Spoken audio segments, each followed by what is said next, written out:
Oh man, the GR Corolla is out and I'm fanboying so hard right now, it's not even funny. So, the GR Corolla has been a rumor for a little more than a year, but that's not the case anymore. It's been dropped, it's official, it's out, aside from one key aspect. We pretty much know what the car is going to be, and the ones that are getting the most attention are the stats. 300 horsepower, 6-speed manual transmission, all-wheel drive, and a hot hatchback. It's going to succeed, that's my prediction. Why?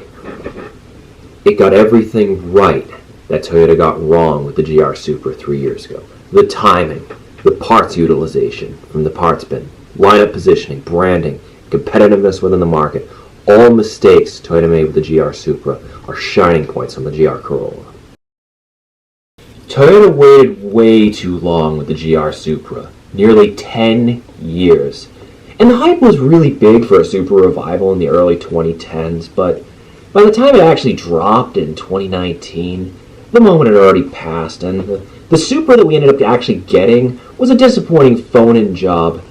And after all that hype, it flopped. It was just one of Toyota's worst ideas. And how bad of a flop was it? How bad of an idea? It was nearly as bad as when Toyota first tried to sell a car in America during the 1950s. They actually wanted to call the car the Toyo Lex. See the problem here? Luckily, the same cannot be said about the GR Corolla. When the GR Yaris dropped, within 2 months, they confirmed that the US wouldn't get it, but would get another hot hatch instead. And this started the hype train for the GR Corolla. And with lots of teasers to keep interest going, in 2020 and 2021, the time from initial idea to dropping the production model out was about 2 years, which isn't too bad at all. And that's about the same as the prototype to production for the Nissan Z that's coming out fairly soon. So, on this regard, I would give the Toyota Corolla a 7.5 out of 10 in my book for the score.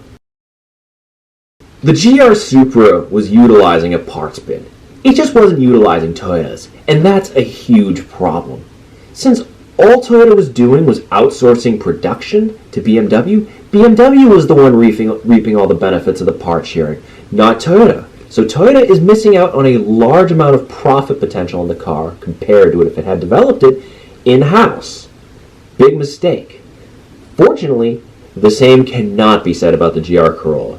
The rear end of the GR Yaris already uses the same architecture that was in the Corolla anyway, meaning porting over the all-wheel drive layout from the GR Yaris to a Corolla chassis was more straightforward than it would have been otherwise.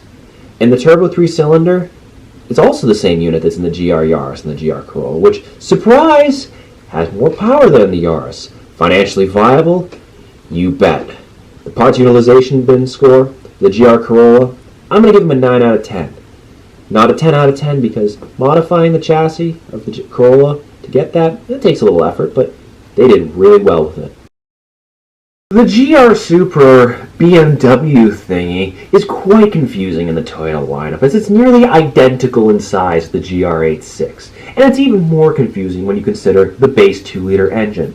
In the Supra, it only has 30 more horsepower than the GR86. It costs $15,000 more, 200 kilograms heavier, and all this means it's a performance gap that's spending about $1,000 to $2,000 of bolt-ons on GR86 means you'll have an identically performing car. What does this mean? You're spending $13,000 less for an equally powered car that's cheaper to fix than the GR Supra. And for the 3-liter model, and while it may make more sense on the surface, consider this though. The GR Supra with the 3-liter 6 retails for $23,000 more than the GR86, produces 100 more horsepower than a GR86. But consider this. To get an extra 100 horsepower out of a GR86 is going to cost a lot less than $23,000. Turbo kits for previous generation 86s, for reference, retail for about $4,000 to $6,000. Factor in installation and getting it tuned so you can actually run it properly, that's about $10,000. And the point, whether you go for the base 2-liter engine or the 3-liter model, the GR Supra is always $13,000 more expensive than a GR86 for a directly comparable package. And this isn't even including BMW's famously hideous maintenance costs. which, yeah, it's going to add some more to the price. GR Corolla, luckily, has no such problem. And while pricing hasn't been announced yet, expect the GR Corolla to have a price point of about $35,000 to $40,000. And because the Corolla is the only hatchback within the Toyota lineup, and because this top spec GR model is the only one that has both all-wheel drive and the 3-cylinder engine, it is sufficiently differentiated within the Toyota lineup. The 300 horsepower GR Corolla, compared to the GR86, offers $1 per horsepower upgrade that makes financial sense. And it offers a very different package than any other car in the Toyota lineup. Rewarding your buyers for spending more with lower per unit costs is good business in any industry, and the GR Corolla really hit it out of the park on this one. Differentiation within the lineup for the GR Corolla, I'm going to give them a solid 10 out of 10. They really got it right. The GR Supra had a mountain to climb when it came to branding. The new car would have to be everything that the Mark IV Supra of the 1990s was, and more, in order to get praise from the press and the car buying public. To put one of the most iconic Japanese sports car nameplates on little more than a rebadged BMW Z4, it was bound to fail.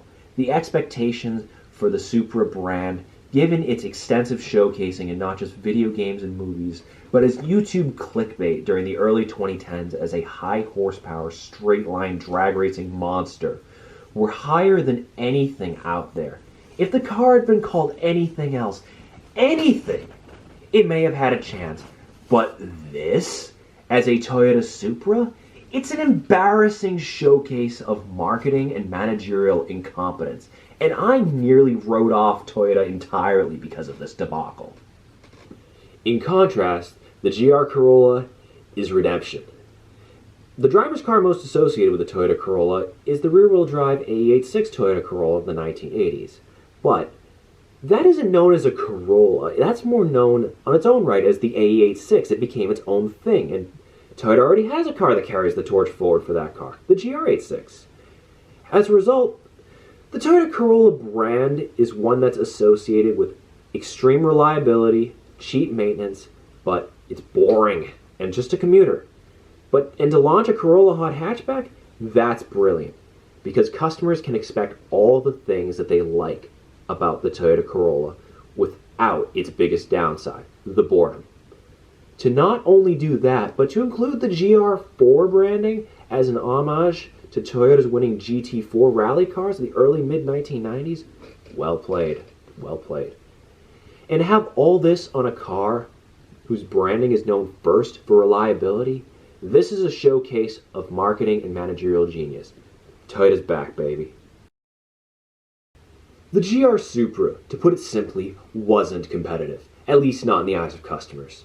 Toyota used the Porsche Cayman as a benchmark for their car, and that was a huge mistake, and they should have known better, because any Supra that they launched would inevitably be compared to the Nissan R35 GTR and the second generation Acura NSX, the successors to the original Supra's competitors back in the 90s. It doesn't matter how much you try to explain otherwise. Customers already have benchmarks for a car that is called a Supra in their mind, and it sure isn't a Porsche Cayman.